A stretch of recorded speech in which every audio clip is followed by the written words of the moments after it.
लोग कहते हैं महाराज जब से इस नए घर को बनवाए प्रवेश किए तब से बरकत होना बंद हो गया, जितना कमाई आती सब स्वाहा हो जाता है। कुछ लोग कहते हैं महाराज जब से इस घर में बनवाए आए तब से दिन दूना रात चौगुना वृद्धि होती है। और कुछ कहते हैं कि महाराज जब से घर बनवाए केवल रोटी चल रही है, आया खाए लेकिन जो है अगले दिन के लिए फिर चिंता करनी पड़ती है। तो हमारे यहां भूमि 3 प्रकार की होती है वास्तु शास्त्र में, सुप्त भूमि, जागृत भूमि और मृत भूमि। अगर मृत भूमि में कहीं आपने मकान दुकान खोल लिया तो वहां बरकत नहीं होने देगी, जितने ले जाएगा सब स्वाहा हो जाएगा। रोज जो है आपको हाथे फैलाना पड़ेगा। तो मृत भूमि से बचना चाहिए। एक होती है सुप्त भूमि, सोई हुई भूमि। अगर आपने उसका शोधन नहीं किया तो सोई हुई भूमि में आप कर्म करेंगे, पेट भर जाए, लेकिन जो संकल्प करेंगे कि इतना बढ़ जाए ये हो जाए वो नहीं होने पाएगा। गाड़ी चलेगी केवल, वो भी धक्का मारना पड़ेगा, कहीं पीछे रास्ते में डीजल पेट्रोल खत्म हो गई खड़ी भी हो जाएगी। ये सुप्त भूमि का प्रभाव। लेकिन जागृत भूमि में आप प्रवेश करते ही सब दिन दूना रात चौगुना बढ़ने लगता है। ये भूमि का भी प्रभाव है। इसलिए लिखा है स्कंद पुराण में कि राम जी अयोध्या के राजा हो गए, अब सारे तीर्थ यात्रा में निकले। तो राम जी हैं, लक्ष्मण जी हैं, गुरुदेव वशिष्ठ हैं, 3 ही लोग, और जानकी जी। 3 लोग तीर्थ यात्रा में गए।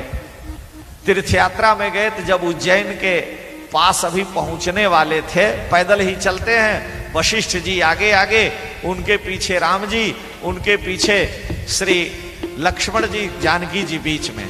सेवक गण है साथ में, लेकिन भगवान की सेवा में लक्ष्मण जी रहते हैं। तो लक्ष्मण जी सारी गठरी मुठरी खाने पीने का सामान अपने साथ लिए थे। लक्ष्मण जी आगे बढ़े, ये स्कंद पुराण की कथा है। तो उन्होंने सारा झोली झक्कर उठा के जमीन पर रख दिया। राम जी से कहा कि हम नहीं ले जाएंगे, 2 महीना से पैदल चल रहे हैं, जहां कोई काम पड़ेगा तो हम ही को सब हमारे सिर पर लाद दिया जाता है, हम ही ढो रहे हैं। आपकी पत्नी ये है, ये नहीं ढो सकती हैं, कुछ आप भी भार ढोइए। सब आपने हम ही को गधा समझ लिया है, सब मेरे ऊपर लाद देते हैं, ये ठीक नहीं है। हमारे यहां महात्माओं में एक बड़ी प्रसिद्ध कहावत है कि महात्मा लोग जमात लेके चलते, 10, 20, 50 महात्मा त्यागी तपस्वी भस्म लगा के। एक देखा बालक जो था, नौजवान 15-20 वर्ष का, हट्ठा कट्ठा था, महात्माओं के संग में खूब प्रसाद मिल रही है, खाने पीने को मिल रहा। कहा महाराज हम भी साधु बनेंगे। कहा ठीक है। उसको बेचारे को मंत्र दे दिया, सिर पर तिलक लगा दिया, गले में तुलसी पहना दी, और उसके बाद कहा चलो साथ में। चलने लगा तो गुरु जी कहे बेटा अब तुम हमारे चेला बन गए, हमारा झोला ले लो। तो गुरु जी का झोला लाद लिया। दूसरे महात्मा कहे रे तुम साधु हो, सेवा नहीं करोगे तो कैसे कल्याण, हमारा भी झोला ले लो। अब उनका भी झोला ले लिया। अरे वो कहे कि तुम हमारे भी चेला हो, मेरे सामने बने हो। अब सारे महात्मा जितना अपना झोली झक्कड़ कमंडल है उसके ऊपर लाद दिए। अब बेचारा चले चला न जाए, बड़ी पीड़ा हो। 2 दिन चला लेकिन कोई दया नहीं कर रहा। तीसरे दिन उसने गुरु जी को तुलसी गले की निकाल के सौंप दिया। कहा गुरु जी ये अपनी तुलसी किसी गधे के गले में बांध दीजिए, अब हमारा प्राण मत लीजिए, अब हम हो गया, हमारी श्रद्धा पूरी हो गई। आपने हमें गधे से भी बदतर समझ लिया। 2 रुपए की तुलसी गले में का बांधे, 50 पैसे का तिलक लगाए, आपने इतना भार लाद दिया। लक्ष्मण जी कहे कि अब हम आपके साथ नहीं चलेंगे। जानकी जी हैं, भोजन यही करती हैं, आप भी करते हैं, और सब भार हमारे ऊपर। राम जी हक्का बक्का रह गए। कहे कि आज तक इतना लंका में युद्ध हुआ, लक्ष्मण कभी ऐसा बोला नहीं है, क्या कारण है। गुरुदेव वशिष्ठ से पूछे। गुरुदेव ने लक्ष्मण को समझाया, अरे थोड़ी दूर और चल लो, फिर कल से ऐसा नहीं आएगा। फिर उठा लिए गठरी मुठरी और फिर गट्ठर उठा के चलने लगे। वशिष्ठ जी से राम जी पूछे गुरुदेव ऐसा क्यों। उन्होंने कहा कि राम चिंता मत करो, चलो। लगभग 1 कोस चलने के बाद लक्ष्मण जी गठरी, राम जी से श्री वशिष्ठ जी ने कहा कि रघुनंदन ये माटी उठा लो। तो उन्होंने एक वो ले रखा था फावड़ा छोटा सा, उससे भूमि खोद करके उस मिट्टी को अपने कपड़े में बांध करके रख लिए। 1 किलोमीटर चलने के बाद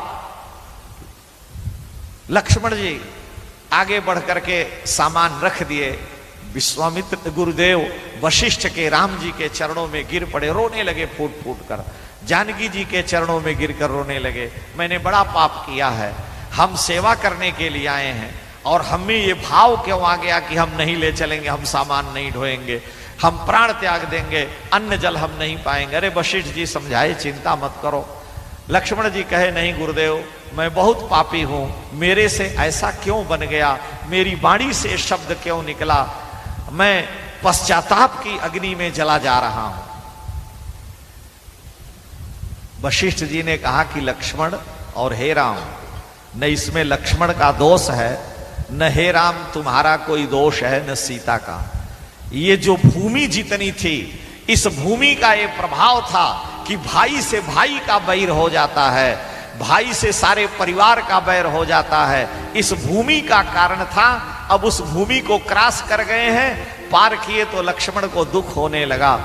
ये भूमि में दोष है, इसलिए यहां ऐसा होता ही है। राम जी ने आंखें फाड़ फाड़ के वशिष्ठ जी की ओर देखा। वशिष्ठ जी ने कहा कि लक्ष्मण, राम जी से कहा हमने मिट्टी दी थी, कहां रखे, खोदी हुई। उन्होंने कहा ये है, उन्होंने कहा यहां रख दो। मिट्टी को दूसरी जगह रख दिए। लक्ष्मण जी से कहे कि लक्ष्मण उस पर जाके खड़े हो जाओ। लक्ष्मण जी ज्यों खड़े हुए तुरंत झोली फेंक दिए, कहे हम नहीं जाएंगे, आपने क्यों हमको। वशिष्ठ जी ने कहा देखो, उस मिट्टी पर पैर पड़ते ही बुद्धि में विकार आ गया। ये स्कंद पुराण की कथा है। कहने का मतलब कि भूमि का दोष बहुत प्रभावी होता है। वो सुप्त भूमि है, जागृत भूमि है कि मृत भूमि है, ये बहुत विचारणीय होता है। इसलिए हमारे यहाँ वास्तु का विचार किया जाता है, वास्तु पूजन किया जाता है।